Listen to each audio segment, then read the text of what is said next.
It is officially over. The Baltimore Ravens announced they released kicker Justin Tucker. We talk about why they made the decision, who the Ravens are going to turn to now that Tucker is gone, and what is next for the team in general. So much coming up on this instant reaction edition of Locked On Ravens.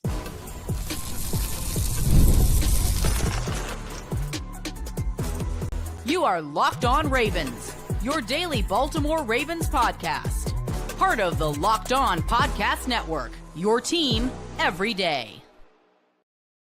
Welcome into another edition of Locked On Ravens, your daily Baltimore Ravens podcast. I'm your host, Kevin Oestreicher of Ravens Wire, and we are here with you on the Locked On Podcast Network, your team every day. Thank you so much for being here on this Monday evening, making Locked On Ravens a part of your day and your first listen each and every single day. We're free and available for you on all podcasting platforms. That includes in video form on YouTube, where you can like and subscribe, and where we are live right now, or in audio form, where you can follow along, subscribe over there. You can listen or watch this back after the fact if you've missed the lives. But if you want to be here live with us after every single piece of Ravens big news like this, or every single Ravens game after the fact, be sure to turn that notification bell on YouTube. But hey, if you want to watch after, anyway, decide to watch or listen. Really appreciate everybody for tuning in to the show. 5 days a week plus more of daily Ravens coverage, including going live for news like this. It is official. The Baltimore Ravens have moved on from Justin Tucker. He has been released in a statement from Eric DeCosta. We'll get into what DeCosta had to say, why the Ravens made the move now, and obviously what comes next for Baltimore, because we are entering a new era, and we'll get into that a little more on tomorrow's episode, so be sure you stay tuned for that. We'll have former Ravens receiver Qadry Ismail help break this down a little bit more, but there's a lot to unpack here. You know, this ends a saga that has been going on for the past couple of months. Obviously, you know, the reasoning in Eric DeCosta, let's just start off by reading the statement so that we understand what Baltimore said about it.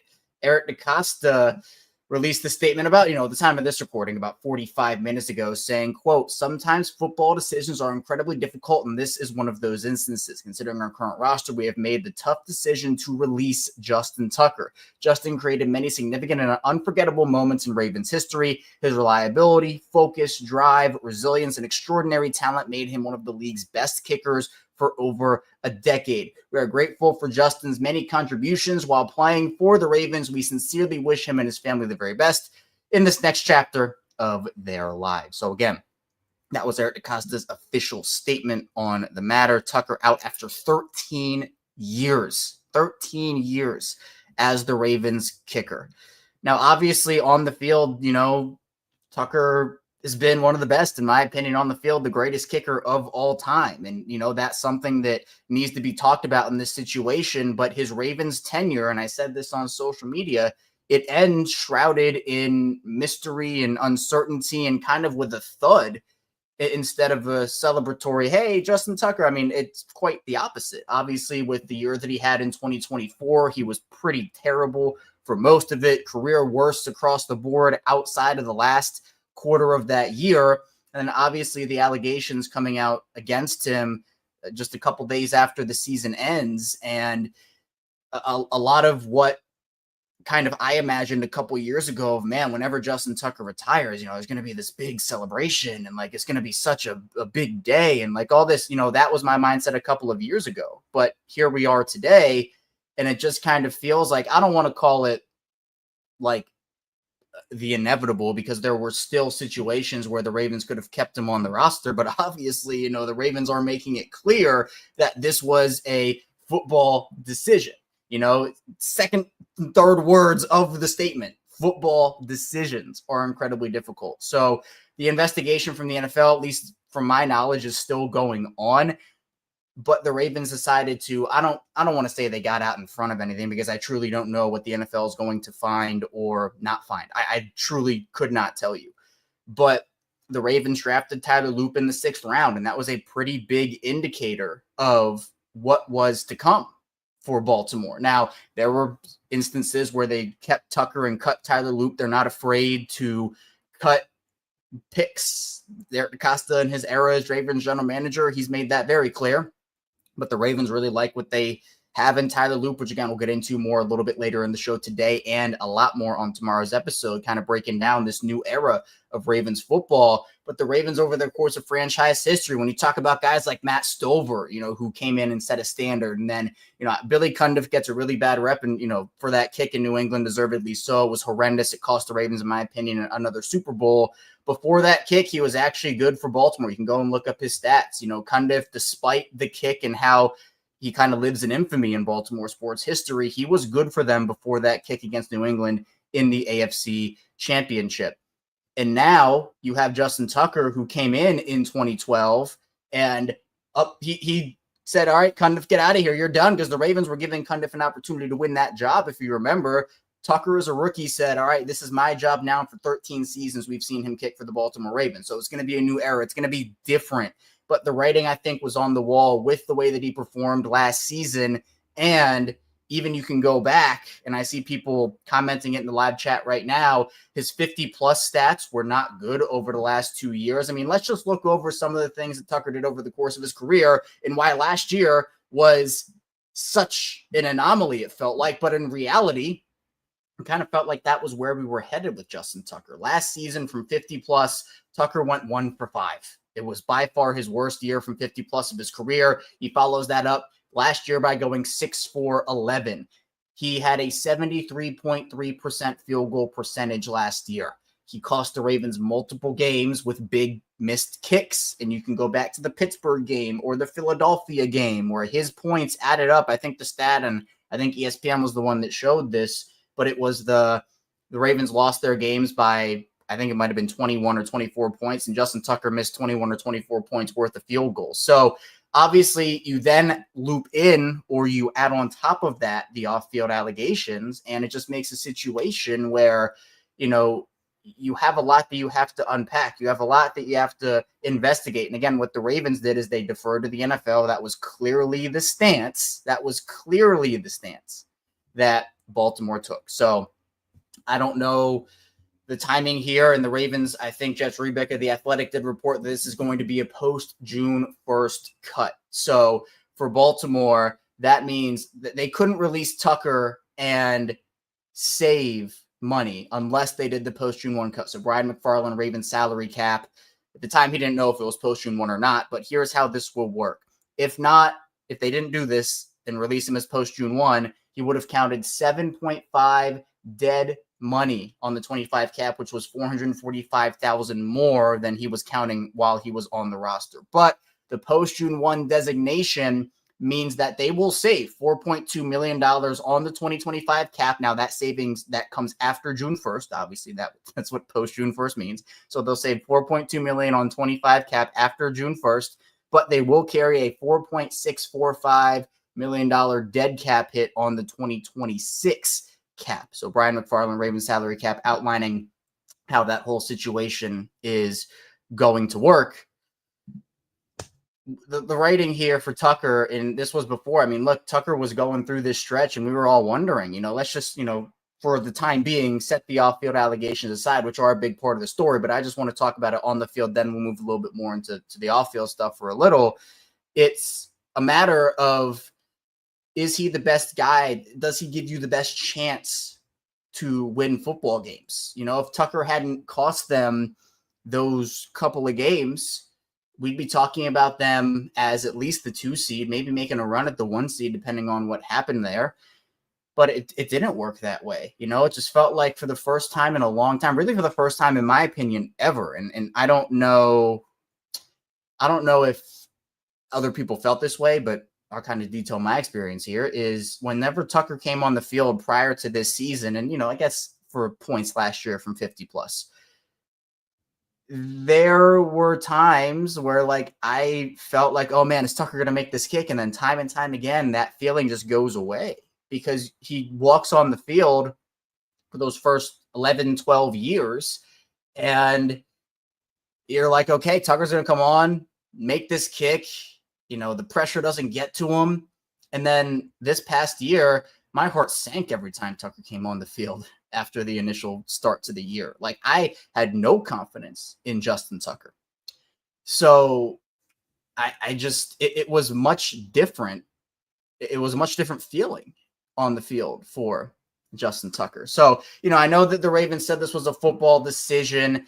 Obviously, post June 1, that is a football part of it. I don't know what they're thinking over there at one winning drive, but I would probably have to say this is more than just a football decision. I mean, I personally don't believe it's only about football here. Obviously, the NFL, they are still doing their investigation, so you don't want to, if you're Baltimore, comment on that too much. But I do think that, this is how they're spending it. This is what what they're going with. But I have to believe that it has a little bit more to do with just the football, the football aspect of it, and we will see if another team picks him up. We'll see. And I don't know if a team will or won't. That's going to be an interesting conversation if it does happen. I was expecting this. My prediction was that he was going to get cut at some point. I don't think I was expecting it this early. I would have. And the reason you can do it is because you can designate someone as a post-June 1 cut before June 1. You have two of those. So they did it with Michael Pierce, and then that whole not a cut. It was Marcus Williams. Excuse me. Michael Pierce is the retirement. I got my wires crossed. They did it with Marcus Williams. So Marcus Williams was the first designated post-June 1 cut, and he helped them out in a couple different ways too. Marcus Williams did. But the second aspect, the second guy you do, it is Justin Tucker. So his year this year does not wash away all of the on-field stuff that he did for Baltimore, but obviously it's just a lot more than that at this point. And, you have to move on if you don't feel like he's the best fit for you. And whether that's on or off the field, how much on-field contributed, how much off-field contributed, I don't know. But if another team does pick him up, they will have to deal with not only, what the NFL finds in their investigation and whether, I don't know what that entails, but also the drop-off that he had. Now, to Tucker's credit on the field, he was able to get it together over the past quarter of the year. But it's just all of the buildup that I had. I took over this show in 2019, right? And I've made that very clear. On Friday was my 1,500th consecutive episode of this show. Doing this show for so long and being a Ravens fan for my entire life, and watching guys like Stover come through and Cundiff, and then, the entirety of Tucker's career. For me, I was kind of building up this moment over the past 10 years of like, man, this guy's so awesome. Like, you never want him to retire, never want him to leave. And then it all just kind of came crashing down, both on and off the field, right? I mean, his on-field performance over the last year plus had kind of dwindled a little bit. And then obviously you add on this other element to it. And it's like, man, it just feels a lot different, I guess, than I thought it would be. This was expected. And I never felt this to be expected. So the Tucker career ends. It's over. Tucker officially released by Baltimore. And coming up in the second part of the show, we're going to be diving a little bit more into Tucker, but also the Ravens have their future, and that is Tyler Loop. So be sure to stay tuned. We have a lot coming your way on this instant reaction live edition of Locked On Ravens. First, this show is brought to you by Upwork. Scaling your business requires the right expertise at the right time. With Upwork, you can find specialized freelancers in marketing, development, design, and more, experts ready to help you take your business to the next level. Upwork gives businesses flexibility by connecting them with top freelance talent across multiple industries, including IT, AI, web development, and marketing. Whether you need extra hands for a project or a long-term partner, Upwork makes hiring simple and affordable. If you need a marketing campaign, Upwork can connect you with a freelance expert who delivered incredible results. Plus, posting a job is free and simple. And within a day, you have multiple qualified candidates to choose from. Instead of hiring full-time, Upwork helps find affordable top-tier freelancers to scale your business efficiently. So visit Upwork.com right now and post your job for free. That's UPWORK.com, Upwork.com to connect with top talent and grow your business today. Back here, Locked On Ravens, Kevin Oestreicher instantly reacting to you or with you on this Monday afternoon to the news that Justin Tucker is officially out as the Baltimore Ravens kicker. Ravens releasing Tucker after 13 seasons. 13 seasons as the Ravens kicker. Obviously, a release that is shrouded with a lot of, again, I kind of classify it as it's with a thud. It's not with this celebratory bang or anything. It's kind of more with a thud. And obviously, you have to appreciate all the work that Justin Tucker did on the field for Baltimore and even, in the community for the Ravens. But obviously it's shrouded in his off-field allegations and shrouded in the year that he had last year. So, we can look over and Adam Schefter put out just his career in Baltimore. He was an 8-time All-Pro, 7-time Pro Bowler. He was on the 2010s All-Decade team for the NFL. He has the longest field goal in NFL history, 89.1 field goal percentage, which is the highest career field goal percentage in NFL history with a minimum of 100 attempts. He was nailed from 50 yards for so long, and it all just kind of is done. It's over. And now Tyler Loop steps in, the Ravens' 6th-round draft pick, and he will be the guy to be the one that steps up. So, again, I would be lying if I said this was a shock. I mean, this was always a possibility. This was a possibility we talked about for almost the entirety of last season. And now that it is officially official, it's going to feel different. But Tyler Loop, the Ravens have a lot of confidence in. Randy Brown, who obviously has done a lot of great work for the organization over the years, and he has an eye for talent. They have identified Tyler Loop as their next kicker. And, his stats kind of speak for themselves. He has an NFL leg, and this is something I'm actually going to record with former Ravens receiver Qadri Ismail.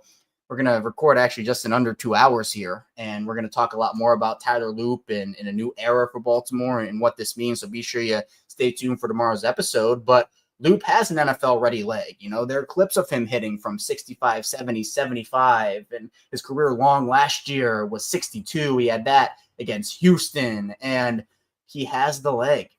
He has the leg. Now, it's going to be a matter of the pressure aspect because, again, as I talked about for so many years, Tucker was just unfazed by pressure. You just felt a calmness wash over you on the field when Justin Tucker came on, and whether it was, 5 minutes left in the first quarter or 5 seconds left in the fourth quarter, you knew that Justin Tucker was going to nail this, right? And Nate, I hear what you're saying here, unproven, and he's well proven at the college level, 1,000%. He has the resume, Nate, and I 100% agree with you on that, right? He's someone that the Ravens have identified. Plus, he was 6 for 9 on 50+ yard field goals last year. He has a resume, and that resume deserves to be respected. I don't have an issue with his leg or his accuracy or whatnot, but the thing is the NFL pressure, right? Now, that's something Tucker was able to master pretty quickly, and there's something that says Tyler Loop can do that too, right? I'm not counting him out in that aspect at 100%, right? I have belief in the Ravens, and if there's one thing the Ravens can evaluate, it's kickers. Also, they're really good at evaluating tight ends, but kicker is one thing that they've been able to evaluate very, very well. So now that Tucker is out and it's over for him, you have to trust that, he can go out there and figure it out. And, Spirit Bomb mentioning that kicking in the AFC North, it's a whole different ballgame. Yeah, it's going to be different. It's just, it is what it is. There's pressure, and, HDG saying there's a lot of pressure to put on a rookie, especially in tight games or playoff pressure. I do agree with that. It's going to be pressure, and Loop is going to either have to, the phrase is put up or shut up, right? That's what it's going to be. Now, the Ravens are entering, a season that's very important to me. I've talked a lot about, I guess I haven't put Super Bowl or busts on a lot of Ravens seasons recently. Like I've said, hey, Super Bowl is really important, and every year, like if you don't win, that's a disappointment. Just show me improvement. This year is pretty Super Bowl or bust for this Ravens team. And I don't mean Lamar Jackson. I don't mean any of the core guys outside of, I guess, Mark Andrews. But I mean, look, you have 3 tight ends who are going to be free agents after this season. You have a lot of guys that are going to be eligible for extensions or restructures, and it's going to get a lot more complicated after this season. This feels like the last year that this current version of the Ravens, and I don't mean that in a way they're going to tear everything down after this season, but just like, hey, having Mark and Isaiah on the same team, or the last year of having Hamilton and Linderbaum on somewhat affordable deals, although I know the 5th-year option, right, that has been picked up for Hamilton, declined for Linderbaum, so we will see. But, it's kind of like we were talking about with Lamar. And so to put a rookie in that situation, they have to feel 100% confident, like not 95, not 90, not 99. They have to be 100% confident that Loop can handle those high-pressure situations. Because so many times, Justin Tucker, there was rarely a time that the Ravens were over like the 40-yard line and weren't in Tucker's field goal range, right? You could trot him out from almost anywhere past the opponent's 40, even if you wanted to get crazy more than that. We saw that for the 66-yarder in Detroit. But there was rarely a time for Tucker over the course of his career, especially over the course of his prime, that you could trot him out there and feel uncomfortable about it in terms of him making a field goal. Loop has to bring that day one. And I'm not saying he's not going to, right? I don't want to make any judgments on Tyler Loop because we haven't seen him kick yet. There was a poll I put out on the Locked On Ravens YouTube channel a couple days ago, and I didn't mean it the way that it ended up coming across, but I said, where are Kyle Hamilton and Malachi Starks as a safety duo right now? And a lot of the comments were, you can't judge it right now. He hasn't played a snap, and that's 100% correct. I more so meant it as predict it, and I didn't put the word predict in there, so that's my bad. But you cannot judge a guy because he hasn't kicked a field goal at the NFL level. He hasn't played a snap at the NFL level. But Tucker gave you that calmness for so long that he would go out there and make a kick. And it just felt like that magic wasn't there last season. Wasn't there from 50 plus 2 years ago. So that kind of is what it is. And obviously the allegations stacking on top of each other, the Ravens, I guess, just felt like it was time. And I don't know what would have happened. Like, let's just say the whole off-field stuff didn't come about. I don't know if the Ravens would release Tucker. Again, I don't truly believe that this was purely a football decision only. I think that how much on-field versus off-field, that's a different debate. But I think that it certainly had to have some level of both being a factor there. And Stacey saying sometimes in business, you can't afford to be sentimental. It's not about being disrespectful. The truth is we lost 3 games easy last year because of Justin missing. Tough year, but it was what it was. And Stacey, that's very well put, and, we saw him where especially it just felt like it spiraled. And, it wasn't him being short with the ball. It was him missing left. He was missing wide left every single time. And it felt like his confidence was gone. It felt like, he had given up in a way, something you would never felt. You would never felt with Justin Tucker on the field. Now, there are a lot of speculatory reasons as to why he struggled. He was talking about tinkering with a bunch of different stuff in his game and his positioning and, his form and whatever. But, there were some people who thought maybe he knew this thing off field was coming and it was kind of distracting him. I don't know if that's the case. I cannot tell you if that was the case or not. But I think that, to me, I find it very hard to believe that this was just a football decision, as the Ravens have stated. It certainly, I think, had to do with football. I'm not saying that they are lying and saying it didn't have to do with football. I think it did. But I think it also had to do with the off-field things that have been surrounding Tucker now. And we will see, again, the NFL investigation at the time of this recording, I do not believe, is concluded. So I don't know, And I see Maximilian saying as well, this is a really good thing. And I try to highlight this a lot on the show. NFL is always and will always be, what have you done for me now type of league. And that added to the decision. We can go back and look at all the big games, all the big kicks that Justin Tucker made. Justin Tucker, and I've seen this, and I think, Bill put this in here. Justin Tucker won more games for the Ravens than he lost for the Ravens. That is an undisputable fact. He had come up clutch in so many moments for the Ravens. But I just think with everything surrounding him on and off the field, I feel like Baltimore just thought it was time. Plus the fact that they could save money doing it probably made the decision a little bit easier. So now you have Loop in the program. He's going to be your guy, NFL ready leg. And we're going to see, this is a huge moment now because we are in, I don't want to break this news to people, but I will. Lamar Jackson's going to be 30 years old in a couple of years. He's going to be 29 at the end of this season and 30 years old at the end of next year. 30 years old. Feels like yesterday. Lamar came in the league, 2018. He was up there with Deion on the podium saying, Ravens are going to get a Super Bowl out of me. Believe that, the whole thing. 2019 MVP year. It all feels so not that long ago. But in reality, Lamar Jackson, after next season, is going to be 30 years old. You cannot afford to waste these years. So Baltimore, this is the ultimate vote of confidence in Tyler Loop. And I'm going to say it right now. Be sure to tune in to tomorrow's episode because I'm going to ask you this question. I'm going to tell you his answer right now before I even ask him the question. Q is going to say the same thing I'm saying, that they need win-now players. They have to get a win-now kicker in. They feel like that's Tyler Loop. They invested the capital in him. First time in Ravens history that they have drafted a kicker in the NFL draft. And they're going to have to rely on him in big spots this year, because how many times have we seen the Ravens beat Pittsburgh on a last-second field goal? Justin Tucker won them the game in Cincinnati last year after they felt like that was over on a big kick in overtime. Tucker also lost them the game in Pittsburgh this season. So there are a lot of close games in the NFL. Playoff games are tight. We saw windy conditions in Buffalo a couple of years ago in the divisional round. Not this past year, but the last time they played in the divisional round. That ended up costing both Justin Tucker and Tyler Bass points, right? Those conditions are real. Loop's going to have to step up. Baltimore, trust their evaluation.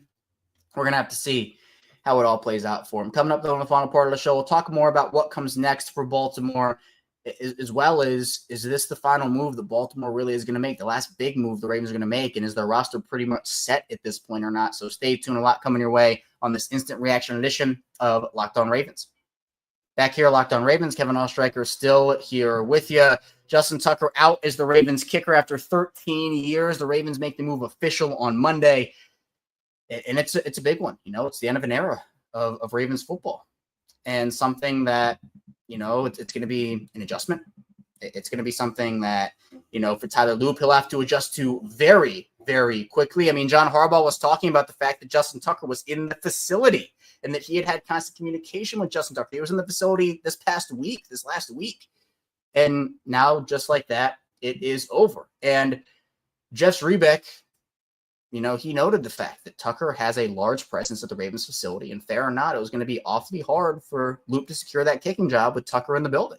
And said it probably would have been an awkward situation for everybody. And he mentions that could have been part of the reason why they didn't end up waiting out the investigation, because they have so much belief in Tyler Loop and probably understood that, one, they could have not kept two kickers on the roster. They absolutely could not have done that, right? That was a situation that it would have been a waste of a roster spot, in my opinion. And honestly, at that point, they would have just had to make a decision. You know, the worst thing they could have done in that situation between Tucker and Loop is just not choose one and choose both, right? That's the thing they couldn't have done. Now, that aspect of it means that if they had cut Tyler Loop, they probably would have tried to sneak him onto the practice squad. I'll tell you right now, that probably wasn't going to happen. I think there were other teams that were interested in Tyler Loop. You know, the Patriots took a kicker just a couple picks before Baltimore. What was it? I think the Patriots took, I can't remember which one they took, but they took a kicker at 182 or 183. Baltimore's on the clock at 186. And they probably said, hey, we can't wait any longer. We have to take our guy. Mel Kiper had Tyler Loop as the number one kicker on his board. There would have been interest if they had cut him. It just is what it is. They could not have kept both. With that being said, the Ravens had a bunch of different reasons for doing this, and I've made it clear throughout the show. I have a hard time believing it's only football, but they like Loop. I don't think they wanted to lose Loop, and I think that they like the future of what Loop can provide them. The thing with that, though, and it's something I see in the chat, it's something I've been saying for the entire course of this show, it's the fact that you have to have a great future ahead of you if you're Tyler Loop, but you also have to have the great present, right? I can't even imagine the discourse that will go on, you know, whether it be here or social media or wherever, if Tyler Loop loses the Ravens a playoff game. And who's to say Tucker wouldn't have lost it either, but at least for Tucker, he had the proven resume. And that's what we talked about a lot over the course of the year when we were kind of evaluating options and if the Ravens should move on from Justin Tucker. Right? We were like, well, who's available? Randy Bullock? Those guys, it's not worth moving on from Tucker to bring in a guy like that. But now you had the opportunity in the offseason to evaluate your own guy, figure out kind of where the situation, where you want to take the situation if you're Baltimore. And so, yes, the investigation is not concluded yet, but I think that Tyler Loop probably expedited this process pretty significantly for the Ravens. So, you know, I'll say it now. At the end of the day, Loop is going to be a guy that's going to have the weight of the world on his shoulders here. There's going to be so much pressure, and we're going to get into this more on tomorrow's episode. But, you know, Baltimore, after the AFC Championship game that Cundiff lost them, when Tucker came in, took that job, there was the weight of the world on Tucker's shoulders too. Right? I mean, it was similar conversations on the field, and the fact that, kind of had that terrible, horrible missed kick, and this rookie is coming in to try to help you win a Super Bowl, right? The twilight years of Ray Lewis and Ed Reed and Terrell Suggs and, those guys, and you're putting the weight of the world on a rookie Justin Tucker's shoulders. Well, as KBZ says, pressure bursts pipes, or it makes diamonds. And we're going to see. There are going to probably be moments that Luke does great and moments that he doesn't. But I think the other worry for some people, and I've seen this, I haven't seen it in the chat today, but I've seen it, is the way that Jordan Stout has panned out for the Ravens hasn't been as good as I think a lot of people have anticipated, right? Where 4th round pick, and Luke was a 6th rounder, so it's not quite the investment that Stout was, but I think Stout really has just been kind of okay for Baltimore. He's had awesome moments, and he's had not so great moments too. But I think the worry that some people have is going from Sam Cook to Jordan Stout, having such a reliable kicker in Sam Cook, and then kind of just going to okay in Jordan Stout. Well, is that going to be the same with Tucker to Loop? Now, it's different situations. I'm not going to be out on Loop just because of what it is, but this officially also ends the Wolfpack era. Justin Tucker, Sam Cook, and Morgan Cox, all those guys are gone. That's it. It is officially a new era of Ravens football. I can't say this was unexpected. I've been saying throughout the entire stream here, and we've been reacting to it, as we do after all pieces of Ravens big news on Locked On Ravens. But you have to give Loop some leeway, some runway. But we were talking about it with Tucker, and it'd be unfair to have it with Tucker, the conversation, and not with Loop, is how much runway do you give a guy? Is there going to be another veteran kicker brought in, put on the practice squad? That's another conversation, right? That's another conversation. So there's, a lot to unfold here. I'm sure a lot of people are feeling a lot of different emotions about the situation, and I'm sure that spectrum of emotions probably varies for people. But, the official news out of Baltimore here is Justin Tucker officially out is Baltimore's kicker, Tyler Loop, the Loop Troop. That's what it is. That apparently is the fan base for Tyler Loop, is the Loop Troop. So if you're in the Loop Troop, well, this is your time. If you're not, well, he's going to be kicking for the Ravens. So I don't really know what to tell you. I guess you're going to have to try your best, or just, I guess just figure it out from there. So Justin Tucker, it was, look, on the field, I will say he was the best kicker in Ravens history, no doubt. In my opinion, he's the best kicker on the field in NFL history. But all of the dark cloud that surrounded him over the last year plus, it's been a big deal. It's a big factor. So we'll see. Rick, appreciate you checking in. Rick, do you think they keep Nick Moore? I do. I think Nick's done a good job, and I would anticipate him staying. I mean, I predict obviously the specialist unit is going to be Nick Moore as the long snapper, Stout as the punter, and then Tyler Loop as the kicker. That's the new era. That's the new era.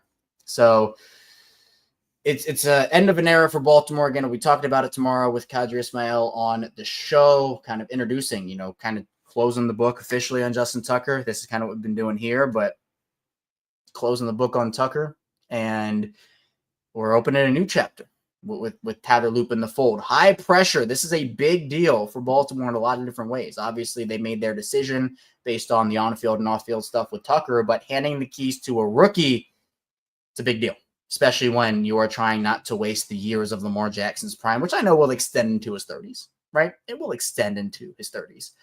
But, it just feels like they've had a lot of opportunities to win Super Bowls over the last handful of seasons, 2019, 2023, 2024. And each one of those years, they've not even been able to make the Super Bowl, let alone go win it. So I don't know. It feels like Baltimore, they're confident. I don't want to judge anything for Tyler Loop until he's able to, probably like the first month of the year under his belt. And, at the end of the day, the Ravens have a lot of expectations, and Loop is going to face a lot of those, because at the end of the day, he's going to be the one that comes in and He's going to be the one that comes in and hopes to win them close games. So, Loop Troop, it's officially on. It is officially on. That's all I have for you today on this instant reaction edition of Locked On Ravens. Appreciate everybody who was here live with us. And even if you're not here live with us, after the fact, video form, audio form, appreciate you tuning in. If you haven't checked out today's episode as well, we talked about Lamar Jackson sending some fiery messages about his 2025 season, what he wants out of it. So be sure to check that out as well. Again, we're a 5-day-a-week Ravens podcast, so hit that like and subscribe button in video form and follow along in audio form as well. So we'll be back here tomorrow with Qadry Ismail, former Ravens wide receiver and Super Bowl champion, breaking down the new era of Tyler Loop and officially closing the book on the Justin Tucker era in Baltimore. Tell a friend, tell a family member, and shout out to all the everydayers, all the first-time listeners. If you're somewhere in the middle, welcome back into the show, and I hope to see you back here as often as you can check in here on Locked On Ravens. So again, be sure to stay tuned for tomorrow's episode, and I'll see you right back here soon tomorrow on Locked On Ravens.